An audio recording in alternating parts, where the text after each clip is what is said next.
बाबा सिद्दीकी का जीवन, उनकी राजनीतिक यात्रा, बॉलीवुड से उनके रिश्ते और उनकी इफ्तार पार्टियां इस कहानी को और दिलचस्प बनाती हैं। उनका करियर कांग्रेस से लेकर एनसीपी तक फैला था और उन्होंने राजनीति में अपने 48 वर्षों के दौरान काफ़ी नाम कमाया था। उनके जीवन का यह दुखद अंत दशहरा के पर्व के बीच हुए हमले से जुड़ा हुआ इस पूरे घटनाक्रम को एक गहरी जांच और अंडरवर्ल्ड की साजिश से जोड़ता है। ये बात साल 2013 की है।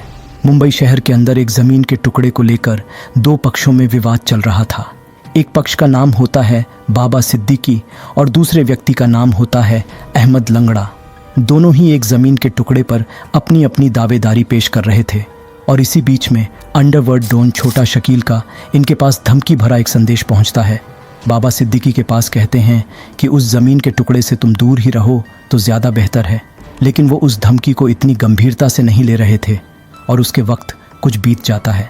तभी भारत का most wanted underworld don Dawood Ibrahim का बाबा सिद्दीकी के पास फ़ोन पहुंचता है। कहते हैं कि राम गोपाल वर्मा से बात करके तुम्हारे ऊपर फिल्म बनवा देता हूं। फिल्म का टाइटल होगा एक था MLA। जैसे ये बात बाबा सिद्दीकी सुनते हैं वो घबरा जाते हैं और शासन प्रशासन से संपर्क साधते हैं। कहते हैं कि मेरी जान को ख़तरा है, दाऊद इब्राहिम कहीं मुझे मरवा ना दे। वक्त बीत जाता है, हालांकि उनको सुरक्षा मिल जाती है और 11 साल का एक दिन ऐसा आता है कि उनको गोली मारकर हत्या कर दी जाती है। अभी पुलिस हत्याकांड के खुलासे की कोशिश ही कर रही थी कि सोशल मीडिया पर एक पोस्ट बहुत तेज़ी के साथ वायरल होने लगती है। पोस्ट करने वाले जो व्यक्ति होते हैं वो लॉरेंस बिश्नोई गैंग के अपने आप को साथी कहने लगते हैं। कहते हैं कि इस हत्याकांड को किसी और ने नहीं बल्कि हमने ही अंजाम दिलवाया है। अब जैसे ही इस हत्याकांड के बारे में चर्चा शुरू हो जाती है तो चर्चा इस बात की भी शुरू हो जाती है कि आखिरकार बाबा सिद्दीकी हैं कौन। दरअसल संजय दत्त के बहुत ही खास आदमी, अब चाहे सलमान खान हो, शाहरुख खान हो, सुनील शेट्टी हो या शिल्पा शेट्टी, ऐसे तमाम बॉलीवुड के नामचीन जो अभिनेता अभिनेत्री होते हैं उनसे इनके बहुत गहरे संबंध बताए जाते हैं। आज की इस घटनाक्रम के माध्यम से, आज की इस कहानी के माध्यम से यह जानने की कोशिश करते हैं कि आखिरकार बाबा सिद्दीकी की हत्या किसने की और क्यों की यह घटना है। 12 अक्टूबर 2024 की एक तरफ पूरा देश दशहरा का पर्व मना रहा था। जगह जगह रावण फूंके जा रहे थे, दहन हो रहा था और इसी बीच में लोग खुशियां मना रहे थे, पटाखे छोड़ रहे थे। भारत का एक प्रदेश है महाराष्ट्र और महाराष्ट्र प्रदेश का एक शहर है मुंबई और मुंबई शहर का बैरा ईस्ट का एक निर्मल नगर थाना लगता है। वहाँ पर एक पूर्व विधायक अपने विधायक बेटे के ऑफिस से निकलकर दशहरा का पर्व मना रहा था। नाम बाबा सिद्दीकी होता है। बाबा सिद्दीकी अपने साथियों के साथ पटाखे फोड़ रहे थे और खुशी मना रहे थे। इसी बीच में एक ऑन्टो आता है, ऑन्टो रुकता है। ऑन्टो से 3 लोग उतरते हैं। उनके हाथ में हथियार होते हैं और देखते ही देखते वो गोली चलाना शुरू कर देते हैं। जैसे जैसे पटाखे छूट रहे थे वैसे वैसे गोलियां चल रही थीं। कोई समझ ही नहीं पा रहा था कि आखिरकार गोली भी चल रही है इन पटाखों के बीच में से, और देखते ही देखते बाबा सिद्दीकी ज़मीन पर गिर जाते हैं।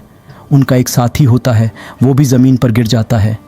इसी बीच में जब कांच में, यानी कि गाड़ी के शीशे में, जो बुलेट प्रूफ गाड़ी होती है उसके शीशे में जाकर गोली लगती है, तब पता चलता है कि यहाँ तो किसी ने गोली चलाई है। बस भगदड़ मच जाते हैं। 3 अनजान जो व्यक्ति आए थे उनमें से 2 को पकड़ लिया जाता है। एक मौका पाती है, वहाँ से भाग जाता है। देखते क्या है कि बाबा सिद्दीकी ज़मीन पर पड़े हुए हैं, वो खून से लथपथ थे। तभी आनन फानन ही पेंड्रा का ही एक हॉस्पिटल होता है। लीलावती रात के 9 बजे उन्हें वहाँ पर भर्ती कराया जाता है और डॉक्टर से कहा जाता है कि डॉक्टर साहब कुछ भी हो जाए, बस इनका आप इलाज कर दीजिए, पैसे की आप टेंशन ना लीजिए। डॉक्टरों की टीम जुड़ जाती है, कोशिश कर रही थी किसी भी हिस्से में जाकर नर्स इनकी तड़पती फड़कती मिल जाए, लेकिन रात के 11 बजे के आसपास उनकी सांसें थम जाती हैं। जैसे ही सांसें थम जाती हैं, अब सोशल मीडिया पर एक तरह से युद्ध शुरू हो जाता है कि बाबा सिद्दीकी की किसी ने गोली मारकर हत्या कर दी है। बाबा सिद्दीकी कौन है? बिश्नोई ने इस बात की जिम्मेदारी ले ली थी। कुछ लोग उनके पुराने पन्नों को पलटना शुरू कर देते हैं कि इन्हें तो दाऊद इब्राहिम की तरफ से भी धमकी मिली थी एक ज़मीन के टुकड़े को लेकर। जिस तरह से अहमद लंगड़ा का समर्थन में छोटा शकील भी आ जाता है और दाऊद इब्राहिम भी आ जाता है, इनकी जान को तो खतरा था। इन्होंने 15 दिन पहले भी जान को अपना खतरा बताया था। अब सरकार पर सवाल खड़े हो जाते हैं।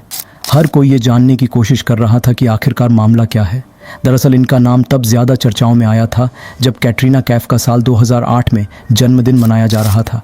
उस पार्टी के अंदर सलमान खान भी होते हैं और शाहरुख खान भी होते हैं। सलमान खान शाहरुख खान के बीच में कहासुनी ज़्यादा हो जाती है, ज़्यादा भड़क जाते हैं एक दूसरे पर और जो भड़ास थी वो निकाल रहे थे, और जैसे ही यहाँ से अलग होते हैं तो ऐसे अलग हुए थे कि कभी ज़िंदगी में मिलेंगे ही नहीं। अब मीडिया वाले इनसे सवाल जवाब किया करते थे। साल दल साल बीत रहे थे, लेकिन ये कभी आपस में मिलने को तैयार नहीं थे। लेकिन साल 2013 में बाबा सिद्दीकी एक पार्टी आयोजित करते हैं, जो कि हर साल करते थे, इफ्तार पार्टी। उसमें सलमान खान भी आए थे और शाहरुख खान भी आए थे। तो एक हाथ पर सलमान खान होते हैं, दूसरे हाथ पर शाहरुख खान होते हैं। सलमान खान शाहरुख खान को दोनों को अपने हाथों से पकड़ के दोनों को गले मिलवा देते हैं। गले मिलवाने के बाद दोस्ती करा देते हैं। ये जो दोस्ती होती है वो सोशल मीडिया पर वायरल हो जाती है। पत्रकार सवाल उठाने लगते हैं कि सलमान खान शाहरुख खान को कोई बड़े बड़े दिग्गज लोग एक ना कर सके। बाबा सिद्दीकी कौन है इनको जो एक कर दिया है? तब साल 2013 में बाबा सिद्दीकी का नाम बहुत ज़्यादा तेज़ी के साथ चर्चाओं में आने लगता है। दरअसल बाबा सिद्दीकी की कहानी शुरू होती है बिहार के पटना। बिहार के पटना में वॉचमेकर एक व्यक्ति होता है जो घड़ियां बनाने का काम किया करता था। उनके घर में साल 1968 में एक लड़का पैदा होता है और उस लड़के का नाम रखा जाता है बाबा सिद्दीकी। बाबा सिद्दीकी अब यहाँ से अपने पिता के साथ मुंबई पहुँच जाते हैं और मुंबई जाने के बाद अपने पिता के साथ काम कर रहे थे, साथ में पढ़ाई भी कर रहे थे। ग्रेजुएशन तक पढ़ाई करने के बाद उन्होंने मन बनाया कि क्यों ना राजनीति में करियर आजमाया जाए, इसलिए वो कांग्रेस के बड़े बड़े नेताओं के साथ जुड़ना शुरू हो जाते हैं। इसी बीच में उन्हें साथ मिलता है सुनील दत्त का, क्योंकि बैरा में रहते थे। सुनील दत्त भी उनका वहाँ पर आसपास में कुछ रहना सहना था। इंडियन नेशनल कांग्रेस से 1977 में उसको ज्वाइन कर लेते हैं। जो भी छोटे मोटे नेताओं के कार्यक्रम होते उसमें काम करना अपने पिता का भी हाथ बढ़ाना, और देखते ही देखते NSUI जो छात्रों का संगठन होता है, कांग्रेस का एक गुट होता है, उसके साथ जुड़ जाते हैं और छात्र राजनीति भी करने लगते हैं। पढ़ाई के साथ साथ आगे वक्त बढ़ने लगता है। 1980 में यूथ कांग्रेस बैरा के महासचिव चुन लिए जाते हैं और जैसे जैसे कांग्रेस में इनकी नज़दीकियां बढ़ रही थीं, साल 1988 में मुंबई यूथ कांग्रेस के अध्यक्ष भी चुन लिए जाते हैं। एक बड़ी जिम्मेदारी मिल जाती है और 1912 में मुंबई नगर निगम के यह पार्षद भी चुन लिए जाते हैं, जब यह इनकी राजनीति में दखल बढ़ने लगती है। उधर संजय दत्त से दोस्ती इसलिए हो जाती है क्योंकि सुनील दत्त जी से मिलना जुलना होता था। संजय दत्त इनके हमउम्र होते हैं और गहरी दोस्ती हो जाती है। अब फिल्म की शूटिंग हो, चाहे सलमान खान से मिलना हो, शाहरुख खान से मिलना हो, बड़े बड़े फिल्म अभिनेताओं से मिलना हो, अब संजय दत्त की वजह से लगातार इनके संपर्क और बढ़ते चले जाते हैं और इन्हें मौका मिलता है साल 1999 में बैरा वेस्ट विधानसभा से विधानसभा का चुनाव के लिए चुनाव का मौका मिलता है। हीरो हीरोइन भी इनका साथ देते हैं और वो विधायक चुन ली जाते हैं। अब इनकी नज़दीकियां और बढ़ने लगती हैं। साल 1980 से इन्होंने इफ्तार पार्टी का ऐसा चलन शुरू किया था कि पहले 2-4 हीरो को बुलवाया, फिर ज़्यादा बुलवाया, फिर और ज़्यादा बुलवाया। साल दर साल हीरो हीरोइन इनकी इफ्तार पार्टी आने लगे और इनकी इफ्तार पार्टी की चर्चा होती थी। अब इफ्तार पार्टी में इतने हीरो हीरोइन पहुंच जाया करते थे कि बताते हैं कि जो फिल्म के अवार्ड मिलते हैं शायद उसमें में इतने हीरो हीरोइन नहीं पहुंचा करते थे। साल 1999 में पहली बार MLA बन जाते हैं। 2004 में इनको फिर से MLA बनने का मौका मिलता है और साल 2009 में एक बार फिर से MLA बनने का इनको अवसर मिल जाता है और राजनीति इनकी लगातार चमक रही थी और दिनों दिन इनका कद लगातार बढ़ता चला जाता है।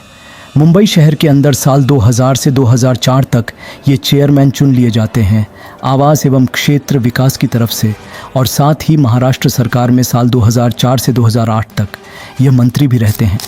इनका लगातार कद बढ़ रहा था और बैरा में यह इनका जो बेटा होता है इसको भी टिकट दिलवाने की कोशिश करते हैं और टिकट देकर वो भी विधायक बन जाता है।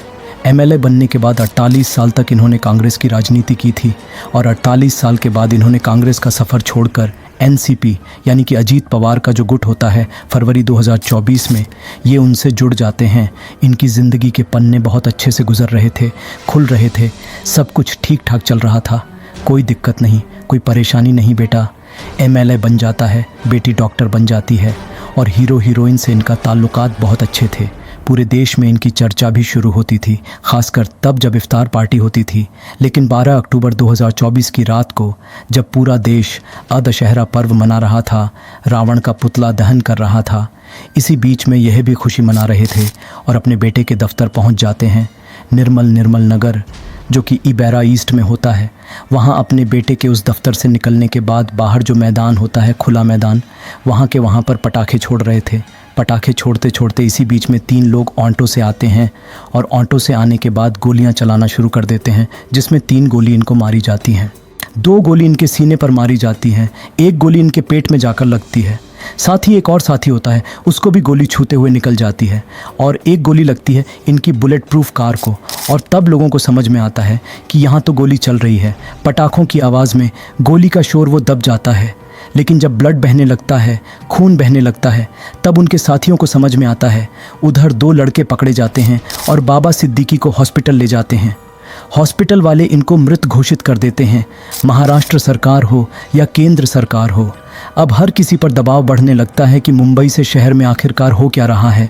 सलमान खान को जैसे ही खबर लगती है बिग बॉस की शूटिंग चल रही थी, शूटिंग छोड़ के सीधा हॉस्पिटल पहुंच जाते हैं।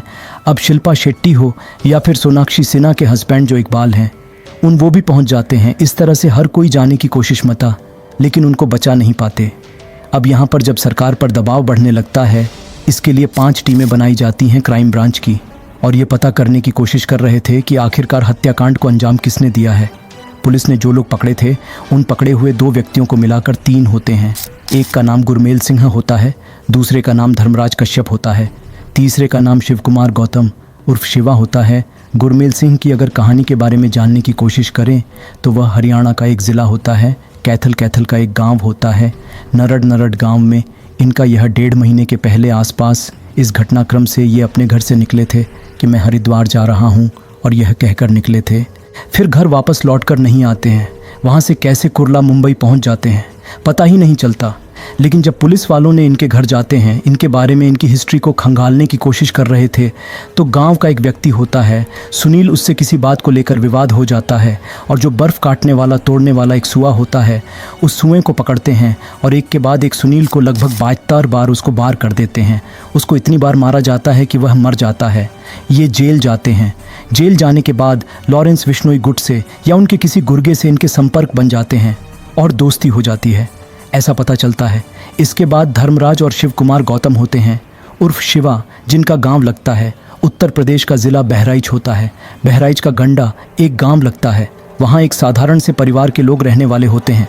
दोनों ही लड़के मुंबई शहर में व्यापारी के यहाँ पर काम कर रहे थे। लगभग 5 साल से लगातार काम कर रहे थे, लेकिन पता चलता है कि इन्हें किसी सुपारी किलर ने कुछ जिम्मेदारी दी। उन्होंने कहा कि बाबा सिद्दीकी की हत्या करनी है, इसके लिए महज 50,000 की रकम दी जाती है। हालांकि पुलिस अब भी इस मामले की जांच पड़ताल कर रही है, लेकिन मीडिया रिपोर्ट कुछ ऐसे ही कहती है कि 50,000 की रकम दी जाती है, और 50,000 लेकर यह लगभग 40 से ज़्यादा दिन यह कुर्ला में रहते हैं, जो कि मुंबई का ही एक इलाका है। वहाँ रह के बाबा सिद्ध की कब आते हैं, कब जाते हैं, कहाँ रहते हैं, क्या करते हैं, क्या नहीं, एक एक छोटी से छोटी बात की उनकी जानकारी जुटाने में वो जुड़ जाते हैं। आखिरकार उन्हें मौका मिलता है, और यह मौका मिलता है 15 दिन पहले। यह बताया जाता है कि इन्हें धमकी दी जाती है। इन्हें एहसास होता है, ये सरकार से और प्रशासन से मांग करते हैं कि मुझे धमकी दी जा रही है। पुलिस की कुछ श्रेणी की सुरक्षा भी दे दी जाती है। 11 पुलिस वाले उसमें शायद मिलते हैं वह श्रेणी में। लेकिन जब इस घटनाक्रम को अंजाम दिया गया था 12 अक्टूबर 2024 के रात लगभग 8 से 9 बजे के आसपास, उस वक्त इनके साथ कोई पुलिस वाला नहीं था। क्यों नहीं था? इसके सवाल का जवाब भी क्राइम ब्रांच तलाशने की कोशिश कर रही है। जब इनकी गोली मार हत्या कर दी जाती है तो इससे पहले की 5 टीम बनाकर मामले की जांच पड़ताल की जा रही थी। इसी बीच में सोशल मीडिया पर एक सुब्बू लाइकर महाराष्ट्र के नाम से एक सोशल मीडिया पर एक पोस्ट वायरल होने लगती है। उसने दावा किया कि वह लॉरेंस बिश्नोई गैंग का सदस्य है। दरअसल सलमान खान के बारे में लिखता है। वो कहता है कि सलमान खान, ये हम जंग नहीं चाहते थे, लेकिन तुम्हें जंग लड़ने की तुमने हमें मजबूर कर दिया है। सोशल मीडिया पर जो इनकी पोस्ट वायरल होने लगती है, इसमें टैग किया जाता है अनमोल बिश्नोई को, लॉरेंस बिश्नोई को 1-2 जगह और किया जाता है। अब पुलिस के होश आ जाते हैं। ठीक 28 घंटे के बाद इस हत्याकांड के लॉरेंस बिश्नोई गैंग ने जब इसकी जिम्मेदारी ली, हालांकि अभी इसकी कोई पुख्ता सबूत नहीं है, लेकिन जब सोशल मीडिया पर वायरल हो रहा है तो उसको लेकर मीडिया में चर्चा शुरू हो जाती है। इसमें साफ साफ कहा जाता है कि सलमान खान टारगेट है। टारगेट वो भी है जो सलमान खान के बहुत करीबी हैं, और सलमान खान के करीबी बाबा सिद्दीकी हैं। इसे इस बात से भी अंदाज़ा लगाया जा सकता है, जैसे ही गोलीकांड की खबर मिलती है, सलमान खान अपना शो छोड़कर बिग बॉस का और सीधे उनसे मिलने के लिए जो लीलावती हॉस्पिटल है वहाँ पर पहुँच जाते हैं। बाकी फिल्मी हस्तियाँ हीरो हीरोइन भी होते हैं। अब इसमें सीधे सीधे धमकी दी जा रही है कि जितने भी सलमान खान के दोस्त हैं उनको भी इसे छोड़ा नहीं जाएगा। दरअसल सलमान खान से जो दुश्मनी है, जो चिकारा मारा गया था, विश्नोई समाज उसकी बहुत ज़्यादा उसे पूजा करता है, उसे एक कैसे देवतुल्य के रूप में उसे देखते हैं और उसकी जो ये हत्या कर देते हैं। सलमान खान एक फ़िल्म की शूटिंग के दौरान तब से इनकी दुश्मनी है और इसी वजह से लॉरेंस विष्णु ने भी इस बात पर धमकी दी हुई है। कई बार उन पर हमले भी हुए थे। अभी अप्रैल 2024 में भी हमला होता है और जो 3 लोग उन पर हमला करने के लिए आए थे, उनमें से एक व्यक्ति की मौत भी हो जाती है। जो मौत हो जाती है तो उस घटनाक्रम को भी इस वायरल पोस्ट में यह साफ साफ था कि जो हमारा साथी है, उसकी जो मौत हुई है, उसका यह रिवर्ड है, बदला है। यानी कि तुम हमारे साथियों को मारोगे तो हम तुम्हारे साथियों को मारेंगे। पुलिस पर अभी बहुत ज़्यादा दबाव है।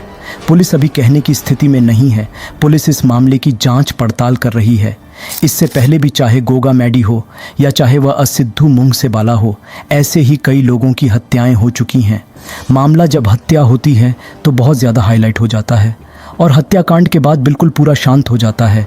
पुलिस बाद में कुछ ऐसी जवाब नहीं देती ताकि मीडिया के माध्यम से यह पता चल सके कि क्या सचमुच लॉरेंस विष्णु ने यह काम करा है या फिर लॉरेंस विष्णोई का सहारा लेकर कोई और काम कर रहा है। अभी बहुत सारे सवाल हैं, बहुत सारी बातें हैं, जवाब इसके पता नहीं। इतिहास के पन्ने में कहीं दफन होकर नहीं रह जाए, जैसे कि सिद्धू मूसेवाले मामले में इतने साल बीत चुके हैं और कोई बड़ी कार्रवाई हुई नहीं है। जैसे गोगा मेडी की हत्या होती है, उस वाले मामले में कोई बड़ी कार्रवाई शायद होती है, नहीं होती है मामला, क्योंकि कोर्ट में जिस तरह से चलता है, काश ये इस तरह के मामले फास्ट ट्रैक कोर्ट में चले और आरोपियों को कम से कम समय में सज़ा दी जा सके, तो लोगों को भी इस बात का एहसास होगा। लेकिन लोगों को एहसास होता है, लॉरेंस विष्णोई जैसे गैंग को अपना दोस्त समझने लगते हैं। उनकी डीपी लगाकर अपने सोशल मीडिया के अलग अलग अकाउंट पर यह दिखाने की कोशिश करते हैं कि वह हमारा आइडियल है। कैसे लोगों को आइडियल बनाना चाहिए, कैसे को नहीं, ये तो खैर खुद ही डिसाइड करना पड़ेगा। लेकिन जिस तरह से किसी का घर उजाड़कर लोग इस तरह से खुशियां मनाते हैं, वो भी बहुत गलत है। पुलिस को इस मामले में सख्त कदम उठाने की ज़रूरत है। सरकार को इस मामले में सख्त होने की ज़रूरत है ताकि भविष्य में फिर किसी के साथ इस तरह की घटना ना हो। दोस्तों, इस पूरे घटनाक्रम को सुनाने का उद्देश्य किसी को परेशान करना नहीं है, किसी का दिल दुखाना नहीं है, बल्कि आपको जागरूक करना है, आपको सच्चे करना है। आप जहां भी रहे अपना ख्याल रखें, सुरक्षित रहे। जय हिंद, जय भारत।